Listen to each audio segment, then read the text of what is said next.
Welcome to the debate. The cinematic world is once again grappling with the figure of the killer ape. The release of the horror film Primate has freshly revived this trope, painting non-human primates not just as animals, but as, well, calculating, often malicious slasher villains. This isn't just a creature feature. This narrative taps into something really profound, operating at the tense intersection of human psychology, our evolutionary inheritance, and modern conservation ethics. In that intersection, it forces us to confront a really critical tension. We have to ask, does the undeniable psychological potency and commercial success of the killer ape narrative truly justify its continued use? Or, and this is my point, must its depiction be abandoned because it rests on scientifically obsolete theories and, crucially, because of the measurable harm it inflicts on conservation efforts globally? My position is that the trope's enduring success is rooted not in zoology, but in deep-seated inherited evolutionary fears. It functions as a powerful artistic mirror, allowing us to externalize our most uncomfortable anxieties about innate human violence and, the blurring lines of our own humanity. And I take the opposing view. I argue that the trope is scientifically bankrupt and, frankly, ethically irresponsible. It actively obscures the genuine ecological reality of human-primate interactions, which are almost entirely driven by resource scarcity and habitat loss, not cinematic malice. The power of this narrative is almost entirely psychological. It's focused on exploiting the uncanny valley. We typically talk about the uncanny valley in terms of androids or computer-generated figures, but evolutionary psychologists propose that this inherent revulsion toward entities that are nearly but not perfectly human is a very old biological mechanism. It creates a fundamental sense of alarm. That's a fascinating theory. But why do you believe that specific psychological trigger is enough to justify repeating what is, at the end of the day, a scientific error? Because the fear is what we've inherited, irrespective of the scientific facts discovered later.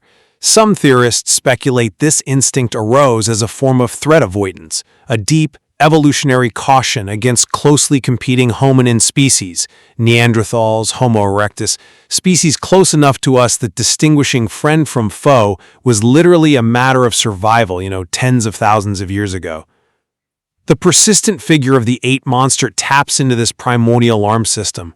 Look at Primate. Critics didn't praise it for its accuracy. They praise it as a garly mashup that succeeded because of the villain's frightening physicality. The violence feels particularly potent because the cruelty seems close to human but stripped of conscience. The trope suggests our capacity for cruelty is a primal, inescapable inheritance, and that is a durable, powerful, dramatic concept. I'm just not convinced that dramatic power outweighs the intellectual and ethical damage of enshrining a lie. The entire cinematic premise is built on a debunked theory that we as experts should refuse to perpetuate. We are talking about the infamous 1953 killer ape hypothesis proposed by the paleoanthropologist Raymond Dart. Dart's work was certainly foundational to the trope. It was more than foundational. It was the origin story. Dart looked at the fractured fossil remains of Australopithecus and concluded that human hominids rose to dominance by being uniquely brutal. He posited that our ancestors were confirmed killers who reveled in violence, using bones as weapons. This hypothesis, in the anxious cultural climate of the post-war 1950s, was immensely appealing. It explained human aggression as a necessary evolutionary step. It gave a name to the slasher ape archetype. And its cultural power was immense. Exactly, but its scientific validity was zero. That theory was systematically and definitively dismantled just 2 decades later by C.K. Brain, who meticulously proved that the supposed weapon marks and fractures Dart cited on the fossils weren't from hominid violence at all. They were the canine teeth marks of prehistoric leopards and hyenas. The narrative was inverted completely. Brain established the man-the-hunted theory. Our ancestors didn't dominate through brutality. They survived because they learned social cooperation and resource sharing to escape highly efficient predators. So you argue that because the foundational scientific premise is flawed, the artistic expression derived from it must cease? Yes, especially when that expression causes demonstrable, measurable harm. The persistence of the trope, even today, creates what conservationists call an illusion of abundance, because chimpanzees are constantly visible in media. As villains, as comic relief, as pets, they seem plentiful.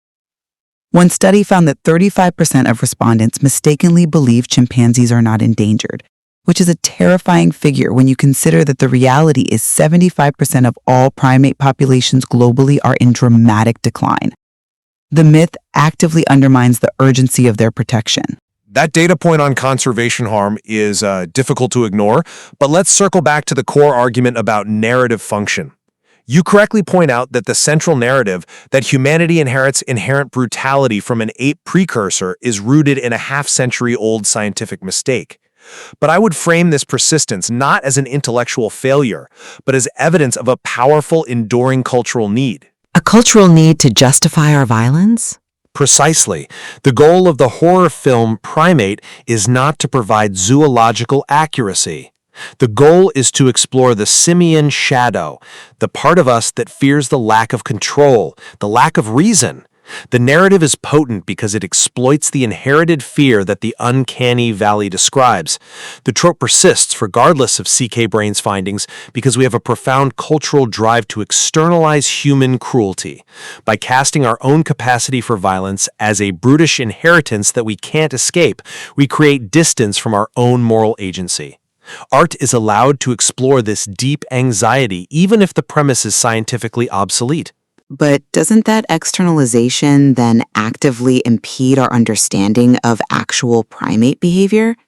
We are taking a debunked theory and using it to excuse conscious human choices toward violence, while simultaneously misrepresenting endangered species.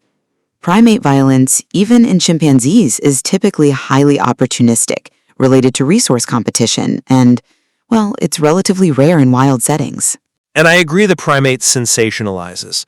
When it takes a singular incident, like the film's premise of a chimpanzee infected via a rabid mongrel spite, and transforms it into relentless human-style predation, that is sensationalism for convenience.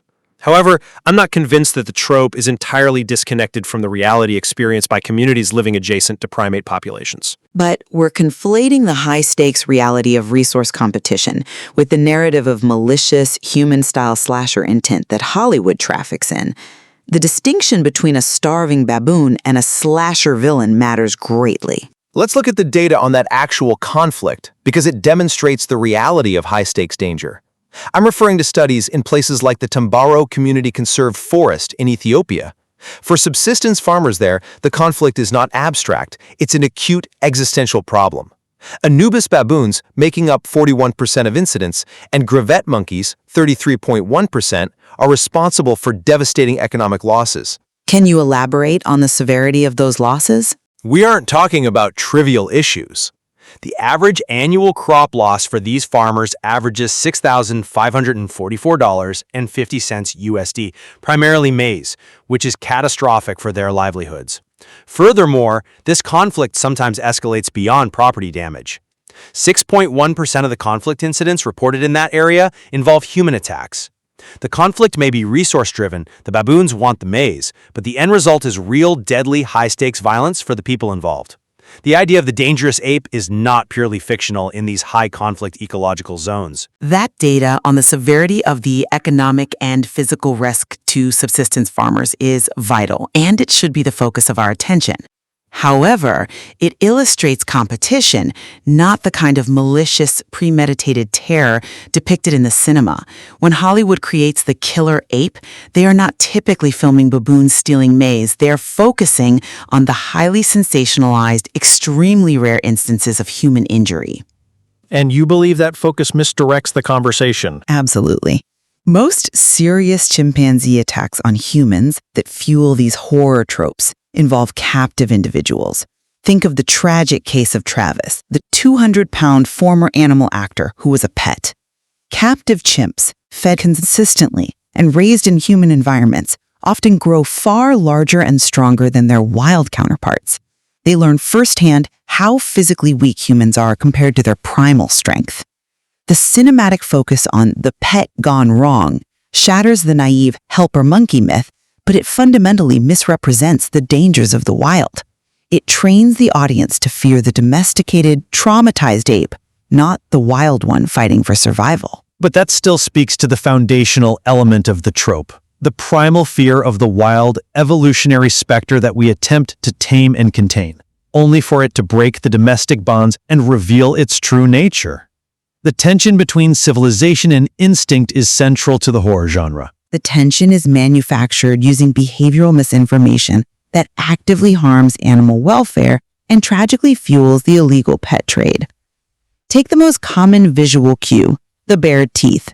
In films, this is used for sinister glee, a kind of evil smile or a cheeky grin. It creates a tremendous visual sense of malice. But primatology teaches us that the bared teeth display is almost universally a signal of fear, extreme anxiety, discomfort, or submission. It's the visual sign of an animal under profound stress. When filmmakers use that display as a narrative beat, signaling delight in cruelty, they are fundamentally trivializing animal distress for narrative effect. They misinform the public that apes are knowable and safe, or, conversely, willfully evil, which increases their desirability as exotic pets and drives the cruel trade where infant apes are poached and their mothers are killed to secure them. We are literally putting species at risk by misinterpreting their distress signals for box office success. Behavioral misinformation that results. But the industry has already demonstrated a clear ethical pivot, which brings us to the technological evolution of the trope. The trend in the industry is decisively moving toward ethical representation using advanced CGI. And that is precisely where the commercial justification for the trope collapses completely. The debate about whether the killer ape is necessary for commercial success is empirically settled by the shift in filmmaking medium. We have data from a comprehensive study of 101 films showing that films relying on live primates had significantly lower box office profits and critic scores. And the alternative? Films that use CGI primates had significantly higher profits and scores. This is a crucial finding. It proves that ethical, welfare-conscious filmmaking, like the kind seen in major studio policies to phase out live large primates, or the stunning realism of a film like The Lion King remake, is not just an ethical compromise. It is a commercially superior path. The industry no longer needs to use live, distressed animals to exploit the fear. If the trope is commercially unnecessary and ethically corrosive, why should we defend its persistence? As Jane Goodall herself once asked, if chimpanzees are depicted as monsters all the time, who's going to try to save them? I concede immediately that the financial metrics and ethical mandates strongly favor CGI. It removes the cruelty and, perhaps surprisingly, increases profitability. But the financial metrics don't erase the trope's artistic function or its capacity to resonate. The move to CGI confirms that the industry recognizes the ethical failings of using live actors, yes. But it also fundamentally proves that the archetype itself remains profoundly compelling. Compelling, yes, but still rooted in misinformation. Perhaps. But the goal of art is not scientific documentation. The use of CGI actually allows the trope to achieve a pure artistic expression. It lets the filmmakers design the monster specifically to maximize the uncanny valley effect, making the simian vessel for human anxiety more perfect. Look at Primate's aesthetic choices. The director clearly channeled classic Italian giallo horror, using heightened colors and a focus on the chimpanzee's movement specialist conveying an almost human delight in his own cruelty. This isn't trying to capture chimp behavior.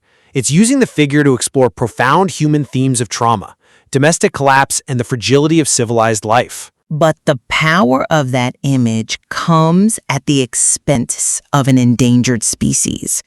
The audience sees a scientifically fabricated image of malice, which then reinforces the illusion of abundance and undermines critical conservation efforts.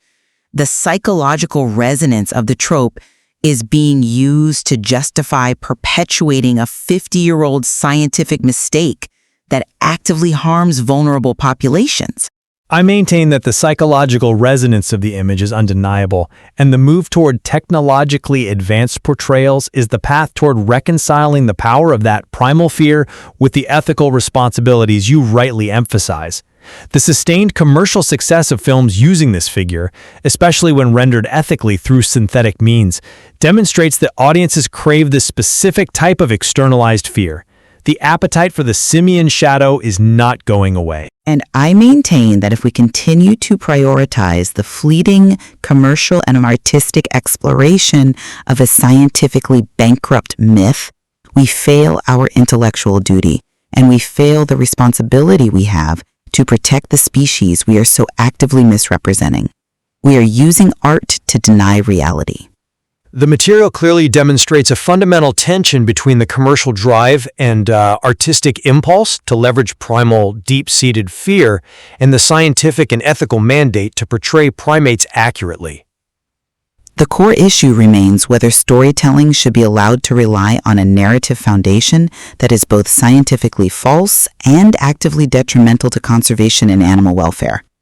The listener is left to determine which perspective, the primacy of the powerful artistic archetype or the mandate of scientific truth and ethical stewardship, should guide future storytelling.